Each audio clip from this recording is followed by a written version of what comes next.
The reason for that I'm not completely sure of. Let me know in the comments. Why does excess organic waste lead to algae? That's a good question. Let us know. There's no pigeons fighting in the garden this time. So you can skip forward to the timestamp on the screen right now if you want to skip the rambling bit of this video. Some of you really like the rambling, some of you want pure technical aquarium content, so try to cater to everyone here on the George Farmer Studios channel. So the video is mainly about how I maintain this. We are going to be stocking some new fish in here tomorrow, and the intention is to record a vlog of that. But I've just got off a call from a friend in America. Shout out to Ashley from Aquascape if you're watching. And we were talking about marketing strategies and things. And it got me thinking about aquascaping and why it is so different to other hobbies and art forms and pastimes and disciplines. I was thinking in terms of how you consume art, and I was saying to Ashley, you know, you could buy a beautiful work of art and have it up on your wall. You could spend thousands of dollars, pounds, and it could be beautiful.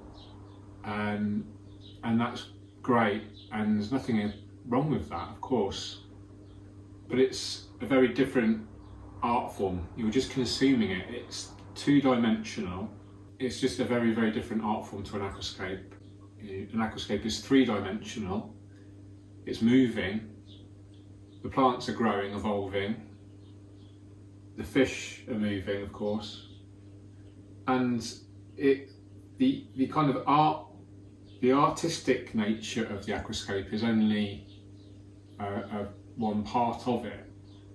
As you look at the artwork on the wall, in my mind, that's just is what it is. It's just a two-dimensional piece of art. Maybe that's my own shortcomings. It's more than that for some people, I'm sure. A work of art on the wall, because it tells a story. And wow, yeah. So I'm rambling, massively rambling, and calling myself out on. I was almost thinking of aquascaping as a superior art form to regular art that you'd see on a canvas on a wall. Let me know what you think in the comments. Do you respect aquascaping as an art form more than any other art form? Do we have a right to think it's superior to anything else? Is anything superior to anything else, really? Strip things right back. Superiority is just generated by the ego. Let's move on to tank maintenance, shall we? Okay, very simple maintenance process today. Clean the glass, water change, filter clean, fertiliser. No pruning. Tomorrow we're going to stock the new fish. Going to do a complete vlog on that. Very exciting with Tice treatment. But let's get on with it, shall we? Clean the glass. Aquascape algae magnet. It's the magnet float. So it does just immediately, if you accidentally let go, it floats up, very easy to retrieve. I'm just going to shut the back door because those birds are so noisy. There's no pigeons fighting in the garden this time. Really easy. I do this every other day or so, and it's really good to do it frequently because it stops the algae from building up. If you left it more than a week, you know, you're going to get probably quite severe coating if you're not careful. You can get the really stubborn spots of green spot algae. There's a few on here actually. And the easiest way to see if you've managed to clean the algae off or not is just look down the side carefully. There's a bit there I've missed.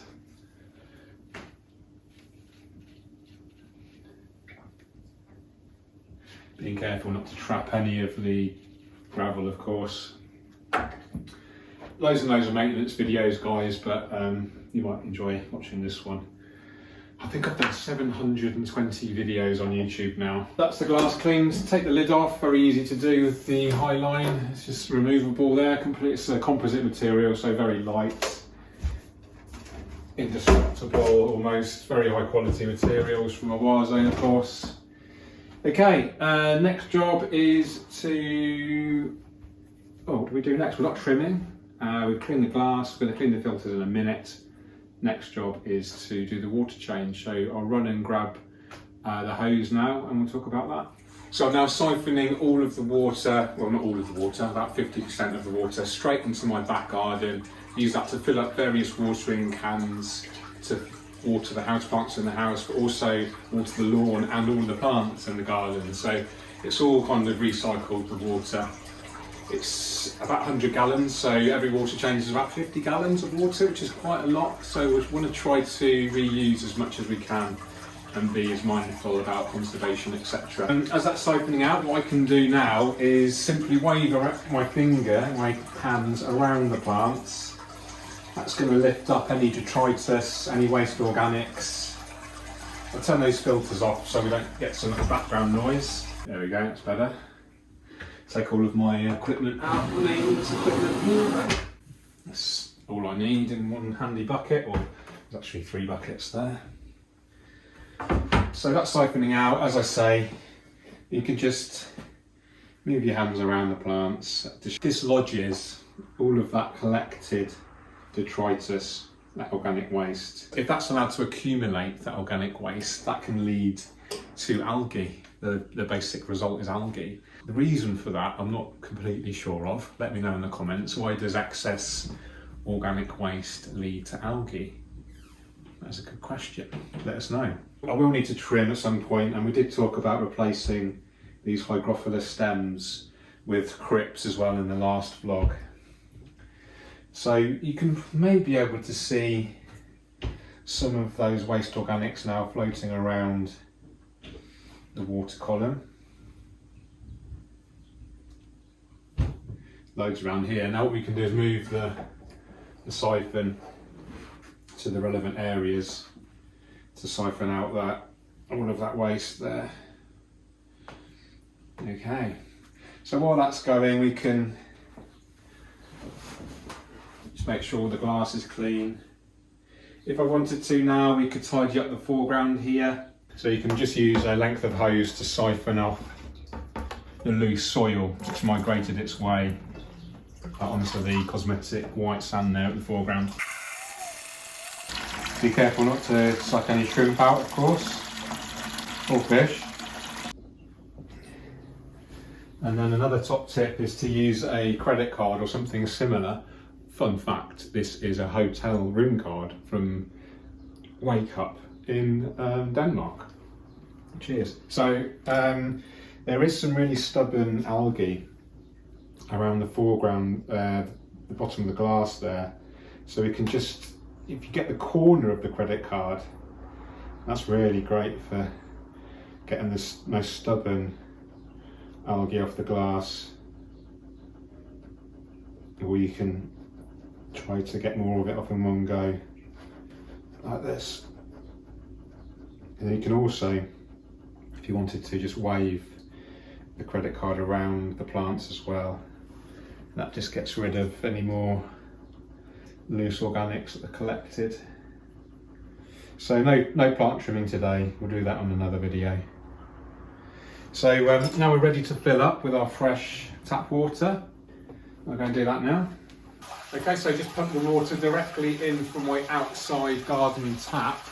And the reason for that, we've got warm weather at the moment, so the ambient temperature, the background temperature of the water is quite similar to the aquarium water. So we can very easily bring the water straight in from the garden. Then I add my Fritz Complete dechlorinator whilst it's filling to dechlorinate, make that tap water safe. And then we're ready to clean the filters, and that's the tank maintained. Really, really simple process. So whilst this is filling up slowly, I'll clean the Biomaster filters. Super easy job.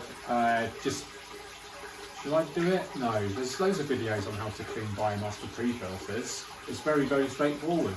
And that's one of the reasons I love the Biomaster filters so much from Awaza. Okay, that's the water change done. Water's been treated with the Fritz Complete there, so all the chlorine, chloramines, any ammonia. I think it even detoxifies nitrite and nitrate. So very comprehensive product there, very concentrated. That 1 gallon bottle there, believe it or not, can treat 38,400 gallons.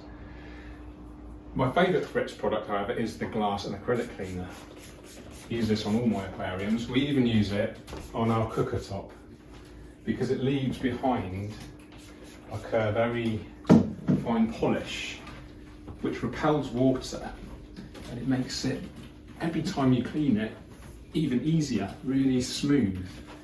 So a lot of the popular, another popular way to clean your aquarium glass is to use vinegar or some kind of acidic solution which removes absolutely everything from the glass. But the kind of challenge with that is it actually becomes quite resistant to your duster. It's actually really quite tricky if you want to clean your glass quickly, like I'm doing now. So with the Fritz stuff, it leaves behind this micro layer, makes it super easy, and that's why we use it on our cooker as well. So that's a fun story. And then what else do we have here? Fritz Zyme 360. So we talked about waste organics earlier, and what can happen is with an accumulation of waste organics, this can lead to oxygen robbing bacteria, it can lead to algae.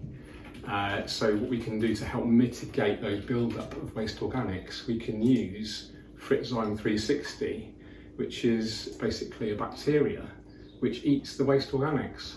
So I add a cupful of this after every water change and we're good to go.